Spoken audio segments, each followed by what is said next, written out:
So this is the spacing, and before I continue, I also have to just obviously give a shout out to John Beeline. He runs a two-guard offense, and I've studied that over the last 3 or 4 years, and I certainly have to give him credit. With that being said, I've tweaked this and changed things to try to make it more high school user-friendly. Some of the things they do at Michigan and some other places, they do some advanced things and a little more elaborate moves and cuts for shooting.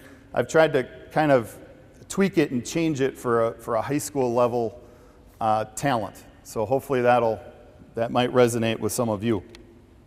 So the first thing we have here, the offense can be keyed off of the passer. And he has 3 options here. He can go guard to guard, which is what I'm going to talk about first. He can go guard to corner. And then the last option is going to be guard to post. First thing we're going to do is guard to guard. When we make this pass, big man here in the middle is going to take 1 step out and get a nice base, solid base with knees bent, feet shoulder width, and set a back screen here, a little rub screen. So go ahead and do that.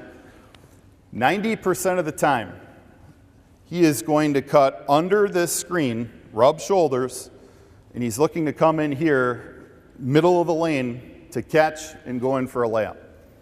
We don't want him, most of the time, we want him going underneath. 10% of the time, maybe go over the top just to get out of there, but we feel that going over the top with a defender here, it's too close. By the time you catch it here, it's not a layup opportunity.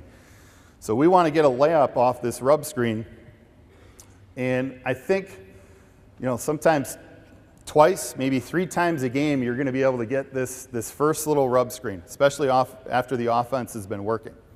So go ahead and set that screen. He's going to fire down here. We're looking at him, and this is the first one, left hand, layup in. Let's go ahead and do that.